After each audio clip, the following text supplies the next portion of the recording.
You're listening to Sox in the Basement, a production of the Broadcast Basement Limited, where every show is 30 minutes of good and comes from a basement bar on the south side of Chicago. Pull up a stool, pour a cold one, and join us right now for Sox in the Basement. Heard everywhere podcasts can be found, and always at soxinthebasement.com. If Danny Mendick isn't playing second base every day with Tim Anderson at shortstop, this team is going nowhere because it shows that they don't get what we all get. Now, I'm not worried about that. I think that that's what's going to happen. Even if it doesn't happen every night, it's going to happen 6 out of every 7. But this is a big series coming up here because what we're talking about is a 7-game homestand where if you go 5-2, if you win, if you take 3 out of 4 and you take 2 out of 3, you are now above 500, ready to rock, full speed ahead. Let's go. Because I was encouraged by winning 4 out of 6 on the road. There's still time. There's still the second half of the season coming up, but you got to right the ship before the second half of the season. The idea that a team comes out after the All-Star break and is just, turns it on and that's when the magic happens. Usually this is when you see the signs of life, right? They're going into it. They figured some stuff out. Guys who are underperforming are gone. Guys who are going to be able to be capable of picking up their game and turning it around are starting to show the signs. Some of the underlying numbers start coming around, even though their slash lines might look terrible, or they might have still a clunker game here or there as a pitcher. But this is important for the White Sox because you're still a team in flux. You still have this hole at second base, and you're right. If it's not Danny Mendick, who is playing very well, and I'm not saying that Danny Mendick is better than Josh Harrison historically, or is even really been better than Larry Garcia in the past. But right now, Danny Mendick has figured something out. He's figured out how to play. He is the best glove of the middle infielders, and I'm including TA in that equation. I think Mendick, is a more sure-handed guy than anybody else on the team this side of Moncada, maybe. If he's not in every day, and if he gets sent down, and it's not, say, Adam Hazley getting sent down, then then you start to look at this team once again and go, okay, what are we doing? Right, exactly. This all brought to you by Family Waterproofing Solutions. Every episode of Sox in the Basement brought to you by the company named one of the Southtown's best in 2021, and I would expect that Daily Southtown to name them that as well again. For bowing walls, window wells, foundation and crack repair, if you need to fix the concrete going up and down in the driveway, the sidewalk, the patio around the home, that's all a foundation issue. The idea is to keep water out of your home. They're family veteran owned and operated since they began in 2013. Call them 24/7 and get money off if you mention Sox in the Basement. It's 708-330-4466. See what a difference a family makes at familydry.com. We have not gone to the voicemail box in a while here, and I want to do that on this episode. There's a lot of things that we can talk about with this team. I was happy with not only taking 4 of 6 on the road, but how they played against the Astros. And the way after Friday night's debacle, they come back at Justin Verlander, who's been one of the best in all of baseball to this point. And then they had life on Sunday, and they almost come up with a stolen game and a stolen series. There's life there. TA up at the top of the order. He comes back, and he's hitting with this team doing what it's doing. There's even more life. I want to see 2 out of 3 against Toronto. This is a statement series here, kicking things off at home. And then you get the lowly Orioles take 3 out of 4. You have to. And if somehow you only win 1 against Toronto, you better run through the Orioles like they're butter on a hot day. You need to start putting together big series wins, or if you're going to look at a homestand, couple games above 500 when you're sitting at home. They have to start doing that. And I want to get to the first message that we have here. Remember, you can go to soxinthebasement.com, and there's a little microphone. You click on it, you can leave a voicemail. That is how you can leave us a message and tell us what's on your mind. We're going to go to the first one right now. They're going to get silly, Ed, but I'm going to start off with a solid one right here. Wait, even sillier than the thought of you running through hot butter on a hot day? Yes, even sillier than that. Hey, Sox in the Basement guys, happy Father's Day. Fantastic game by the Sox, probably the best game that they played all year last night, 7-zip. And how do you beat the Astros? You mix speeds, something that I hate to say didn't happen in the playoffs last year where it was fastball upon fastball. So major hats off to Johnny Cueto and also Sebi Zavala for calling a great game. Sox hitters doing a fantastic job going middle out and hitting the ball opposite field. Great to see. And then the last thing, and probably the coup de grace for the Father's Day, was the bullet that Vaughn hit that went right through Altuve. That was fantastic. And then 3 unearned runs come in after that. So great feeling, and happy Father's Day. Awesome. Listen, Johnny Cueto, I think, is the ace of the staff right now. It's hard for you to argue with me on this. He's only had 7 games with the White Sox so far this year, but he averages more innings per start than anybody else on the team. He's carrying around a whip of 1.102. He is the guy I rely on more than anybody out there. Because, look, Michael Kopech is dominating. Michael Kopech also is not even getting 5 innings on average when he's out there. He's averaging below 5 innings a start right now. All right. Dylan Cease is a great pitcher and long-term, excellent starter for you. Johnny Cueto's just doing it so consistently at this point that if I had to trust one guy in one game at this very moment, I can't believe I'm saying it, but it's the guy that you signed to a deal and sat in the minor leagues and waited till Dallas Keuchel shot himself in the foot to bring up here, and he's the best guy in your staff right now, Ed. By a mile and a half. I mean, it's not even a close thing. And that caller was right, and I think you and I talked about it a whole bunch after the Astros series, after the playoff series, that the Sox did a terrible job of not throwing another look at the Astros in each game, and their pitchers were all very, very much two-pitch guys through there, and Cueto does everything, and he was shimmying, and he was quick pitching, and he was throwing stuff in and out and up and down, and you could see the Astros were just befuddled by him. I mean, absolutely, more so than Jose Altuve letting the ball go through his legs. There was befuddlement, but Cueto, yeah, I mean, he's averaging 6 innings a start, which doesn't sound like much, but that's an extremely important stat because the bullpen is rapidly falling apart if you're really paying attention to how things are going on the injured list and where guys are at and who's good and who's not. And it's really just I don't trust Lucas Giolito anymore, frankly. No. And Dylan Cease, you're right. Dylan Cease and Michael Kopech are potential future aces, but they just haven't turned that corner yet. And Kopech is probably a year behind Cease in that regard. Do you think Giolito's like cooked? Do you think this is something that is just a bad stretch? Like I was looking at his day-to-day here, like his game log. And I mean, first of all, his overall stats are not what a starting pitcher should be. I mean, he's a 5th starter on any contending team at best. Because the amount of guys that he's putting on base, that I think is the first concern that I have, is the fact that Lucas Giolito is putting on almost a runner and a half. He's just a hair under a runner and a half per inning. And that's the first problem. The second problem is it just seems like his speed is down. And then you look at the last couple of games. I mean, what are we talking about here? Against Houston, he goes 5 innings and he sees 8 earned runs cross the plate. He gives up 4 runs over 5 innings against Texas. He gave up 5 runs, only 2 of them were earned against Tampa Bay. It was only 6 innings that he pitched against them in 3 starts ago. Going back into May, the start before the Tampa Bay one against Toronto, 4 2/3, and he gives up 6 earned runs. That's not a guy that's not the Lucas Giolito I thought we had. Like, I hope they stopped running that commercial about how he turned it around in his career, because it's going to look terrible running after one of his starts. Well, and more so to the point, too, it's not just that, the hit totals on his starts. So he's got hit totals in here of, he gave 1 hit in his first start against Detroit to start the season, but then he gave up 4 in 4 innings, 7 hits in 6 innings, 3 in 5 2/3, 6 in 7 innings, 7 in 5 innings, 5 in 6 innings, 8 in 4 2/3. That was the Toronto start. 8 in 6 innings, 6 in 5 innings, 7 in 5 innings. He's getting hit. I mean, that's a lot of hits. And his strikeouts he's got 1 double-digit strikeout game. Remember, this is Giolito's thing, right? He's one of the premier strikeout guys in the majors as a starting pitcher. That's what his big turnaround was, that he learned how to punch guys out.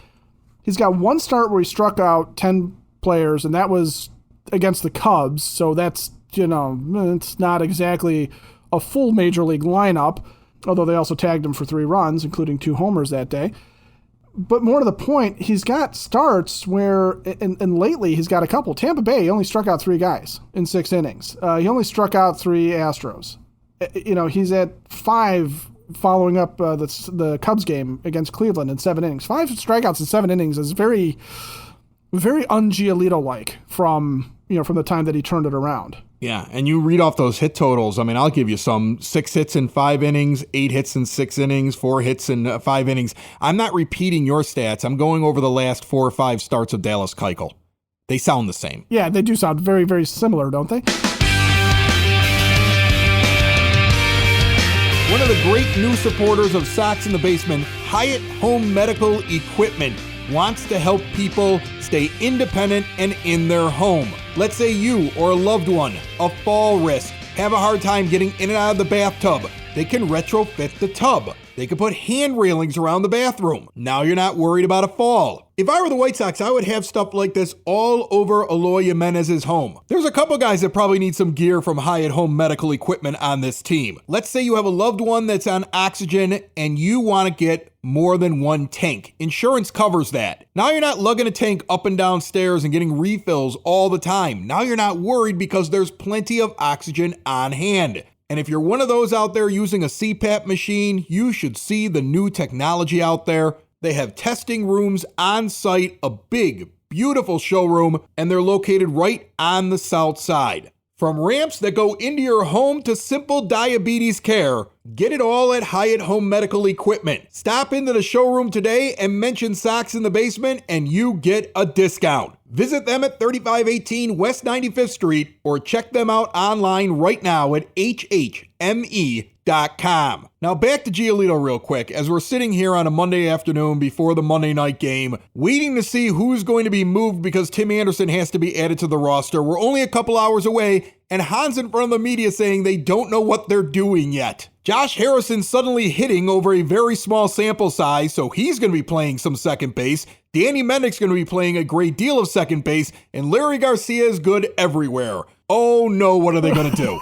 But back to Giolito, one thing that we should be talking about. Isn't Ethan Katz the White Sox pitching coach because of what he did with Lucas Giolito? Did I forget that? Am I misremembering that? He fixed Lucas Giolito and turned it into a Major League Baseball pitching coach job. So if he's on the bench still, he's still the pitching coach, right?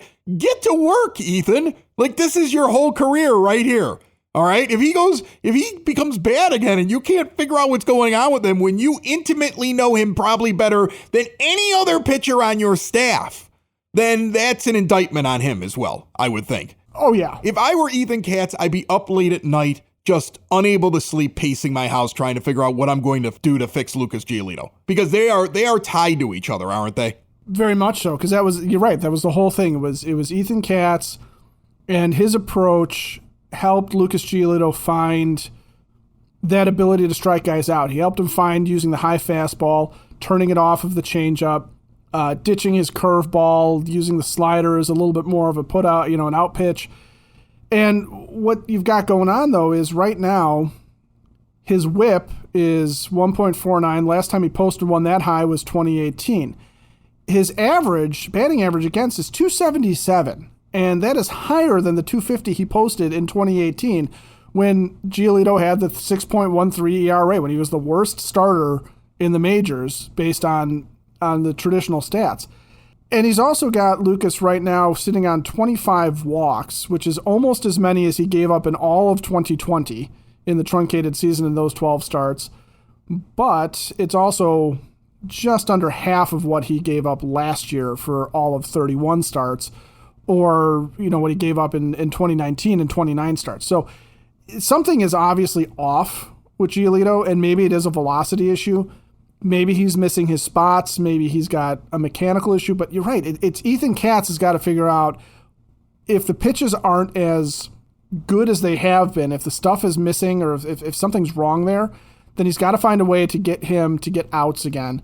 And if it's not a stuff issue, if it's a problem mechanically where Lucas is missing it, then that's what Katz did for him, was he fixed his mechanics, made him more compact in his arm swing, made him more compact in how he went about the entire motion to give him better control and better command of everything, and he's got to get him back to that. And he's got to get him back to it in a hurry, because you cannot have a team with maybe Lance Lynn, parts of Michael Kopech, parts of Dylan Cease, and Johnny Cueto as your best pitcher and expect to make a deep playoff run in that scenario. I mean, for those of you still hoping for that Vince Velasquez breakout where he's going to become a Cy Young candidate, I wouldn't hold your breath too long. No, Davis Martin is the guy. I mean, if one of these guys got injured, that's the guy that should be in there every 5 days. He's the first guy I'm putting in my rotation. And I'll tell you another thing that I find really funny is that some of the better pitchers coming out of the pen right now, and I know people get annoyed because they have these preconceived notions about Reynaldo Lopez, but I mean, we're talking about a guy with a 1.15 whip right now coming out of the bullpen. That's one of the best on your entire staff. Okay, Jimmy Lambert, what a revelation. Just a great find this year. When you think about the amount of money that was spent and how much time they spent on their bullpen when they had other things they had to work on, and two of their best performers were already sitting there in Lopez and Lambert. Now, Joe Kelly, if you look at his overall stats, it looks bad, but really his last 5 games, he's been very good. He had that one really bad Yankees game. Right. And over 8 games, you can't have any bad games and have good stats. What I decided I wanted to do next was get into just one caller that left 3 voicemails at 3 o'clock in the morning at soxinthebasement.com, Ed. Which is honestly one of the best times to do it, really. Yeah, well, it is for us.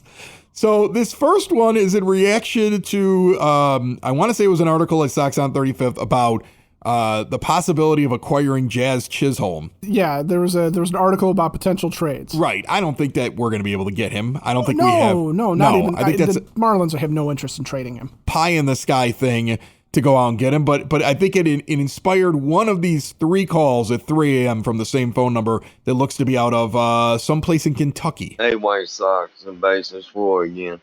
I've been hearing about this second baseman from Florida Marlins. Now, he looked pretty good, and, he looked good, but is he that good? Is he just going to, you make a trade for him and some prospects for him? Is he going to live up to his expectation, or is that just, he's good for a little bit and then turn around and wash up? You know what I'm saying? Do you think Jazz Chisholm would live up to his explanation? I think he meant expectations there, but I got exposition maybe. He's got a 132 OPS plus and an 832 OPS this year. He's already worth 2.5 wins above replacement at this point in the season. That's going to continue to grow. He's 24 years old. He was one of their top prospects. He was a huge part of a trade that they made for Zach Gallen. First of all, like you said, pie in the sky. They're not giving up on this dude. If they did give up on him, here's a potential trade that I saw online. And the question was, would you trade Eloy Jimenez for Jazz Chisholm straight up?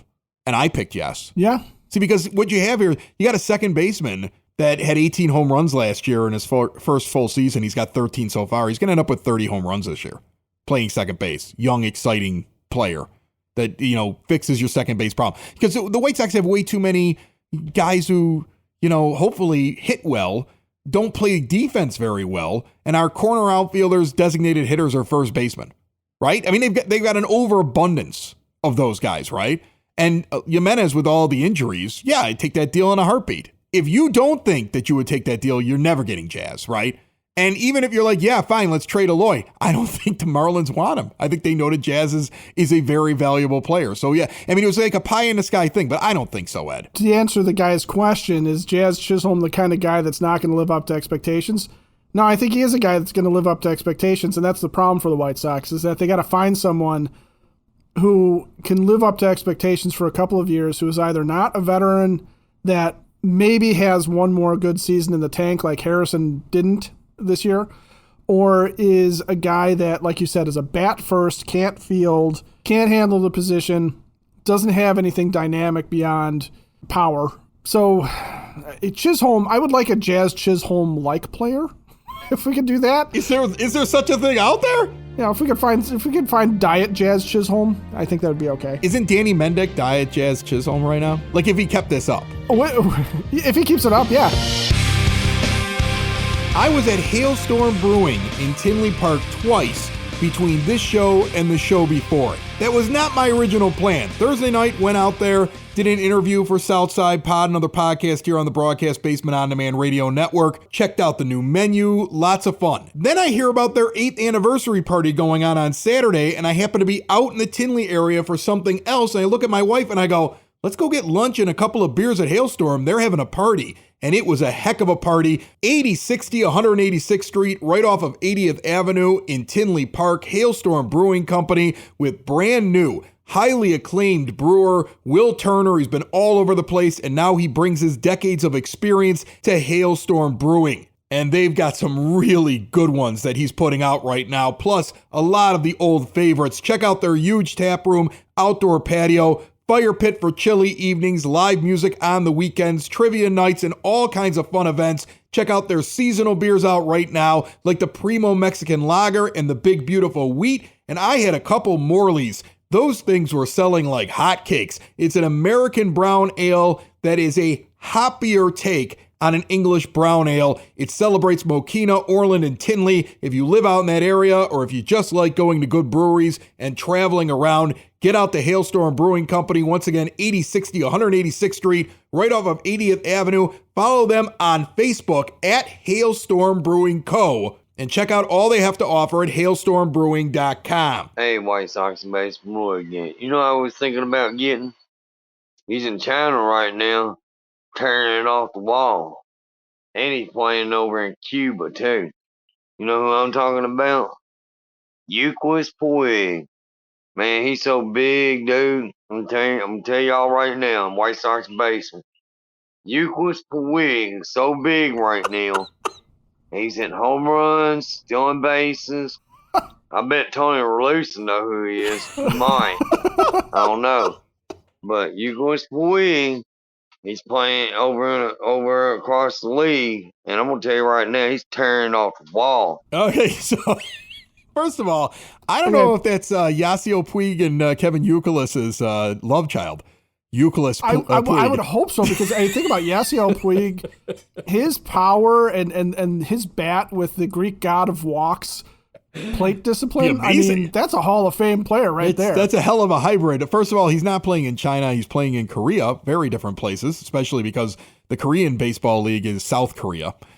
So very, very different places. And right. Secondly, he's not tearing anything up. He's hitting 232 in the KBO with a 721 OPS. All right. He's a replacement level KBO player.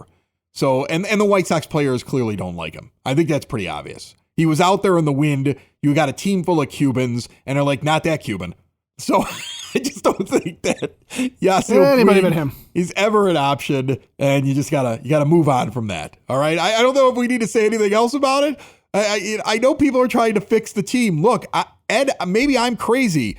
This isn't about fixing the White Sox from outside. Yeah, sure, there might be a deal made or a move made, but you aren't going to make enough changes this year. I mean, you could start changing some things on your team. We've talked about that. There's nothing wrong with making moves now that might pay off in a year or two and starting to kind of change the makeup of this team if you think that you need to do that. The White Sox don't seem to think that way at this point. I think what they're feeling is we're going to get healthy. We're gonna work out some of these problems. We're gonna go on a run. I don't know if that's gonna work out for them or not, but that seems to be what the plan is.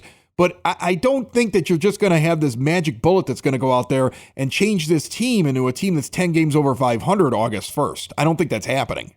Well, from a position player standpoint, it's really unlikely. And adding an outfielder to this mix, I don't think helps, because if you're going to add an outfielder back to the mix, you're going to add Eloy Jimenez back when he finally gets healthy.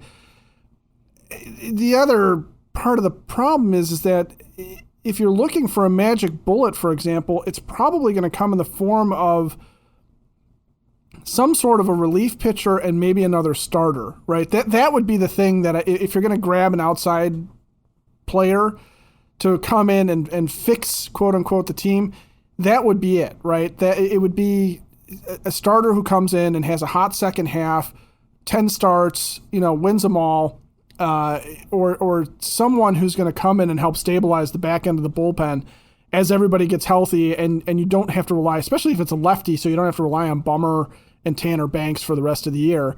That type of thing Yeah, I can see where that would make a difference, but going and adding, I mean, unless it is something like trading Eloy Jimenez for Jazz Chisholm, and again, we're not saying that would ever happen, but unless it is something where you're going to trade somebody off this major league roster to fill a different hole that you're trying to fill up, you're just not. I don't even see what the trade is. And usually I can visualize like, hey, this team's scuffling. If they go out and get this guy off of there, it would solve this problem. And really, honestly, at this point, it's such a mess that you kind of need to see what the real problems are and what's not. All right. Well, here we go. This was the last call. And I think at this point there were another couple swigs of good Kentucky bourbon taken before this one, but maybe this will fix the team. At this point, he might have been siphoning gas. Hey, White Sox and basis, Roy again. What I would do, I go get Mike Trout, make a trade for Mike Trout, center field. Oh my God! I have Jock Peterson, left or right field. What? I have Andrew Vaughn in outfield, so it'd be Andrew Vaughn, Mike Trout, and Jock Peterson. Is he playing daily fantasy? And second base would be Lewis Robert. I think you can move him from center to second base. I think he'd be a real good second baseman. Okay, we're done. Well, okay. All right. First of all, I'm on board with all of those plans, except for I would swap Vaughn and Robert, obviously, because Robert's a much better outfielder than Vaughn. Yeah. Put Vaughn at Vaughn second. has one major league game at second base. Actually, it looks like Josh Harrison, the starting second baseman Monday night. Yoan Moncada gets put on the IL, and that's either because his hamstring is still bothering him or we don't know what to do with all these guys on the roster, some of which have earned their role on the White Sox roster, and some of which have 3-year, $16.5 million contracts and are only hitting 200 and don't do anything very good. At some point, they're going to have to get rid of the bad players and play the good players all the time. I'm going to 1, maybe 2 games in this homestand, and I want to see wins. In fact, the Tuesday night game against the Blue Jays, get out to Cork and Carry at the Park pregame and postgame. I'm going to bring some Sox in the Basement swag. Me and my father will be hanging out over there. It's a little just after Father's Day get together for the two of us. So we're going to go see a game. I want to see wins. It's time to turn it around right now. The next 4 weeks of the season. You've got 7 games at home, Blue Jays and Orioles. You go on the road out to the West Coast. You got the Angels for 3 and the Giants for 3. And then you are home. 3 against the Twins, 4 against the Tigers, which will be hopefully at that point a nice little break to just clean up on the Tigers after you win a series against the Twins. You got the Guardians for 4 over 3 days because of a makeup game. And then 4 against the Twins. And those last 8 games are all on the road in their place. And then the All-Star game. You are either going to be a team that has basically passed the Guardians at that point, right? Right. Like if you're winning those games, you've passed the Guardians, you're in second place, and you're right behind the Twins. You've made a statement, and over those 7 games that you played them, you at least won 4 and hopefully 5. And you've made a statement, and you've worked your way into a position where you're multiple games over, and you're on their heels now. They're in first, you're in second, and it's a race at the All-Star game. Or you're right here where you're at right now, and it's over. That's it. It's 4 weeks on the whole season, in my opinion. Okay? At that point, I don't blame Rick Hahn for changing his entire plan. In fact, I would kind of want him to at that point. I would kind of want him to say, this didn't work, this sucks, and some of these guys are not part of my future, even though I thought they were. This is going to be very, very interesting to see what happens. And in the middle of it, you have a manager that's still got 1 more year on his contract next year, and you can't fire. Oh, yeah, that whole thing. Have we forgotten our chance, folks, just because they started beating up on the Tigers a little bit? Right. I mean, 4 weeks. This is the biggest 4 weeks of the season right here. This is the 4 weeks that fixes everything, rights the ship, and gets you going again. Or the 4 weeks that when you're sitting at the end of it, you're watching the All-Star. Well, you're not even watching the All-Star game because you hate baseball at that point, and you're just waiting. You're listening to us to find out when they start making moves. Next 4 weeks, it's going to be all about drinking heavily, hopefully running through things like hot butter on a hot summer day. And then after the All-Star break, we might just tell you to switch to edibles and wait for the just wait for the deadline and see if Rick can pull anything off. No, that's not going to happen. We're going to turn it around right here. This is it. It starts now. Go Sox. Sox in the basement. Sox in the basement. Sox in the basement. Sox in the Basement. Heard everywhere podcasts can be found, and always on soxinthebasement.com.